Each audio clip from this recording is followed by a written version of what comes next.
Welcome to online class arranged by Government Harganga College, Munshiganj. Dear students of BBA Honors second year, today's subject is Business Communication, Chapter 4, Major Media of Oral Communication. This is the part 1. This is Muhammad Sheikh Mustafa Razib, lecturer in Management, Government Harganga College, Munshiganj. Topics to be discussed today. 3 topics will be discussed today. Number 1, oral communication and its features. Number 2, significance, advantages, importance of oral communication. Number 3, limitations or disadvantages or demerits of oral communication. Oral communication and its features. Expressing or exchanging views or information with others through words is known as oral communication. These can be formal and informal. That is, oral communication is a way of transmitting information, is a way of sharing knowledge, is a way of sharing feelings with the people, between the people, among the people, or among the organizations also. So, oral communication includes face-to-face conversation, conversation over the telephone, radio broadcasting, interviews, group discussions, meetings, etc. So these are the actually ways how information is exchanged or expressed or shared among the people or among the organizations in case of oral communication. So it should be mentioned that listening is indispensable for oral communication. Indispensable মানে অপরিহার্য, হ্যাঁ, that is why Professor Lessiker and Petit rightly said that oral communication covered listening, which is the other half of all oral communication. That is, listening is the most important thing in the oral communication. So we will discuss now the features, characteristics of oral communication. That is, number 1, flexibility. In case of oral communication, in 2 or more persons or more persons can share their knowledge in a flexible way. That is নমনীয়। অর্থাৎ আমি যখন একটা information pass করবো, এটা information আমি বলবো, সেই ইনফরমেশনটাকে আমি চাইলে আবার কিন্তু পরে চেঞ্জও করতে পারছি, কারেকশনটা করা যাবে। That is flexible. But in case of written communication it's not possible to change the information what is delivered once. এখানে বলা হয়েছে যে দুটি অর্গানাইজেশনে এক্ষেত্রে কিন্তু ওরাল কমিউনিকেশনে কিন্তু যোগাযোগ করতে পারে। সেটা কিভাবে? যখন দুটি অর্গানাইজেশনে, দুটি প্রতিষ্ঠানের দুজন প্রতিনিধি দুটি প্রতিষ্ঠানের পক্ষ হয়ে যখন কোনো ডিসকাশনে যাবে, ফেস টু ফেস কনভারসেশনে যাবে, কোনো ডিড করার জন্য, কোনো কন্ট্রাক্ট করার জন্য, কন্ট্রাক্ট সাইন করার জন্য হতে পারে, তখন কিন্তু সেটা two person from on behalf of the two organizations, they will discuss, they will communicate, they will pass, they will share, they will express their information to each other. Number 2, immediate feedback. That is, when I say something to someone, then the other side will give a feedback. That is the answer of the that is the answer, or that is the feelings or reactions about what I have already said to that person. Number 3, take less time. That is, আমরা oral কমিউনিকেশনে কিন্তু খুব speedy ওয়েতে আমরা communicate করতে পারি। কীভাবে? যে face to face কনভারসেশনের সময় বা ফেস টু ফেস কনভারসেশনের সময় বা টেলিফোনিক কনভারসেশনের সময় we can pass the information so much quickly, and feedback will also given in return so much quickly. That's why the oral communication takes less time, কম সময় নিয়ে থাকে। Number 4, in the other hand, written communication ক্ষেত্রে কিন্তু আমরা যখন একটা notice serve করব, একটা নোটিশ দেয়া হবে, সেটা টাইপ করা হবে, সেটা আবার প্রিন্ট করা হবে, সেটা আবার ভেরিফাই করা হবে, জাস্টিফাই করে, দেন that will be signed and that will be tagged in the notice board. Okay, so that will require much more time than in case of oral communication. So better understanding, oral কমিউনিকেশনের ক্ষেত্রে যে আমরা দেখি যখন talking হবে দুইজনের মধ্যে তখন কিন্তু একটা বেটার আন্ডারস্ট্যান্ডিং থাকে, বোঝাপড়াটা ভালো থাকে।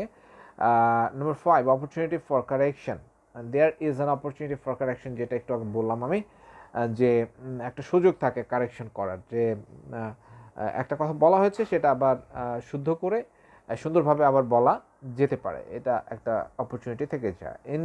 ইন ইন্টারকালচারাল ব্যারিয়ার্স, অর্থাৎ যখন দুটি মানুষের সঙ্গে একটা যোগাযোগ হবে, ধরা যাক একটি মানুষ একটি ভিন্ন দেশ থেকে এসেছে, আরেকটি মানুষ আরেকটি ভিন্ন দেশ থেকে এসেছে, দুটি মানুষের মধ্যে যে সাংস্কৃতিক যে বৈষম্য, সাংস্কৃতিক যে পার্থক্য থেকে যায়, সেই পার্থক্যের ক্ষেত্রে কিন্তু একটা বাধা থেকে যায়, কারণ এক একটা অবজেক্টের প্রতি, এক একটা বিষয়ের প্রতি মানুষের দৃষ্টিভঙ্গি এক এক রকম থাকে, ধ্যান ধারণা ভিন্ন থাকে, কারো ধ্যান ধারণা ভুলও থাকতে পারে, সেক্ষেত্রে কিন্তু যোগাযোগের ক্ষেত্রে একটা ভুল বোঝাবুঝির সৃষ্টি হতে পারে, কারণ এখানে ধ্যান ধারণার একটা পার্থক্য থেকে যায়। So intercultural barrier is a barrier in case of oral communication. So spontaneous, that is স্বতঃস্ফূর্ত যখন যোগাযোগ হয় সেটা স্পন্টেনিয়াসলি, কিন্তু when you talk to something, then it will happen spontaneously. That is the fact here. Number 8, dependence on non-verbal tools. Dependence on non-verbal tools.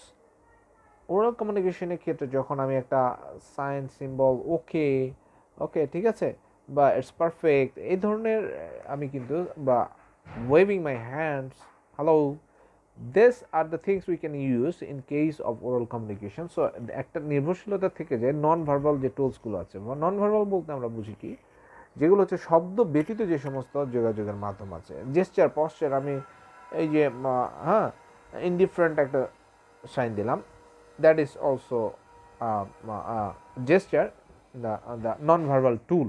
তাহলে এই non verbal টুলের উপর কিন্তু ওরাল কমিউনিকেশনের ক্ষেত্রে একটা ডিপেন্ডেন্সি তৈরি হয়। So next slide we go for the significance, advantages, importance of oral communication. যেখানে ফিচার দেখলাম, ফিচারের মধ্যে অনেকগুলো বিষয় আছে, যেগুলো যেগুলো কিছু আসবে এখানে ইম্পর্টেন্সে চলে আসবে, সেই অ্যাডভান্টেজের সুবিধার মধ্যে চলে আসবে, সেই ফিচারের বৈশিষ্ট্যের কিছু, আবার কিছু চলে যাবে কি ডিসঅ্যাডভান্টেজে। হ্যাঁ, তাহলে আমরা দেখি নাম্বার 1, ফ্লেক্সিবিলিটি, আগে ফিচারের সময় আলোচনা করেছি, এটা একটি সুবিধা। ফ্লেক্সিবিলিটি সুবিধা হিসেবে এখানে অ্যাডভান্টেজে এসেছে, মেরিট হিসেবে এসেছে এখানে। ইমিডিয়েট ফিডব্যাক, সেটাও আমরা আলোচনা করেছি ফিচারে। টেক লেস টাইম, এগুলো হচ্ছে সুবিধা। Better understanding, opportunity for correction, spontaneous, dependence on non verbal tools, এগুলো হচ্ছে advantages. Means of control, this is also an advantage, means of control.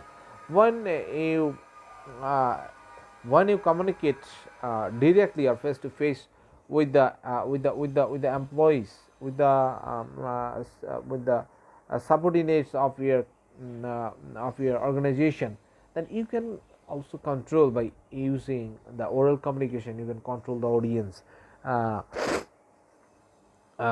and then applicable to all. This is applicable to all. Oral communication, there is, যারা যারা মূর্খ বা যারা শিক্ষিত নয়, যারা পড়তে লিখতে জানে না সেরকম, তারাও কিন্তু এই মৌখিক যোগাযোগের ক্ষেত্রে পার্টিসিপেট করতে পারে, বাট রিটেন কমিউনিকেশনে কিন্তু তারা পারবে না, লিখিত ক্ষেত্রে, লিখিত কোনো যোগাযোগের মাধ্যমে, হ্যাঁ, সেটা কিন্তু পারবে না যারা অশিক্ষিত। কিন্তু যারা শিক্ষিত তারাও মৌখিক যোগাযোগে অভ্যস্ত হতে পারবে এবং তারা কমিউনিকেট করতে পারবে, অ্যান্ড যারা ইগনোরেন্ট পিপল, ইলিটারেট পিপল, অশিক্ষিত, তারাও কিন্তু এটাতে পার্টিসিপেট করতে পারবে। That is suitable for meeting, that is মিটিংয়ের জন্য এটা খুব সুইটেবল। কেননা একটা আমরা যখন দেখি গোল টেবিল বৈঠক হয়, বা যখন দেখি একটা টেবিলে মিটিং টেবিল যেটা থাকে, বা কনফারেন্স রুমে থাকে একটা বড় টেবিল থাকে, সেই বড় টেবিলে কিন্তু বেশ অডিয়েন্স নিয়েই কিন্তু একটা মিটিং একজন প্রধান নির্বাহী করতে পারেন কোনো ডিসিশন মেকিংয়ের জন্য। সো আমরা দেখি যে এটা, this is an advantage of of of of what oral communication and means of motivation. The top management can motivate their subordinates by using this oral communication method. So cost saving, oral communication কথা বলতে তার ব্যয় হয় না, that is অবশ্যই এটা cost saving, but in case of written communication there must be a cost, a minimum cost to circulate an information. And limitations or disadvantages or demerits of oral communication: number one, limited scope. oral communication সব জায়গায় ব্যবহার করা যায় না। যেমন আমি যদি অনেক বড় অডিয়েন্সের সাথে যদি কোনো মিটিং করতে চাই, সেটা কিন্তু আমি ওরাল কমিউনিকেশনে পারবো না। বা কোনো সিদ্ধান্ত গ্রহণ করতে চাই, জানাতে চাই কোনো বিষয় স্পষ্টভাবে সুন্দরভাবে ব্যাখ্যা করে, সেটা কিন্তু আমি সরাসরি মৌখিকভাবে ডিরেক্ট ফেস টু ফেস কমিউনিকেশনে কিন্তু আমি সেটা পারবো না। সো লিমিটেড স্কোপ আছে এটার, বা কোনো কোনো ক্ষেত্রে এটার বিভিন্ন কারণে এটা সব জায়গায় ব্যবহৃত হয় না। Number two, no documentary evidence. আমি এটা কথা বললাম, সেটা কিন্তু কোনো ডকুমেন্ট নেই actually. If that is not recorded, then there is no documentary evidence for oral communication. That's why this is a limitation for this way. Intercultural barrier, যেটা আগে বলেছি যে এটা ফিচারের মধ্যে ছিল, এটা সাংস্কৃতিক আন্তঃসাংস্কৃতিক যে বৈষম্য আছে, সেটা অবশ্যই এটা বাধা হিসেবে আমরা দেখি কমিউনিকেশনের ক্ষেত্রে। ল্যাক অফ সিক্রেসি, অর্থাৎ এখানে কোনো কথা বলার ক্ষেত্রে কিন্তু সেটা সিক্রেট থাকে না অনেক সময়, এটার একটা ঝামেলা আছে, এটা একটা disadvantage. Number five, lack of effectiveness, কার্যকারিতা অনেক সময় কম থাকে। রিটেন কোনো ইনস্ট্রাকশন, কোনো অর্ডার যদি কোনো অফিসে সার্কুলেট করা হয়, সেটা কিন্তু অনেক বেশি ইম্পর্ট্যান্ট দেন ওরাল কমিউনিকেশন। হ্যাঁ, ওরালি যদি কোনো ইনস্ট্রাকশন দেয়, সেটার চেয়ে রিটেনটা হচ্ছে, যেহেতু এটা ডকুমেন্ট বেসড, এটার ইম্পর্টেন্সটা বেশি দিয়ে থাকে। So lack of legal validity, so মৌখিক কথাতে কোনো লিগাল ভ্যালিডিটি নাই, এটা তো আমরা জানি। So that's why, but in written communication কিন্তু কোনো একটা ডকুমেন্টের কিন্তু অবশ্যই লিগাল ভ্যালিডিটি রয়েছে। So this are the limitations, disadvantages or demerits of oral communication. Previously we discussed these things slightly. Today we started the fourth chapter for oral communication in details. So that's all for today. We'll see in the next class. Allah Hafiz.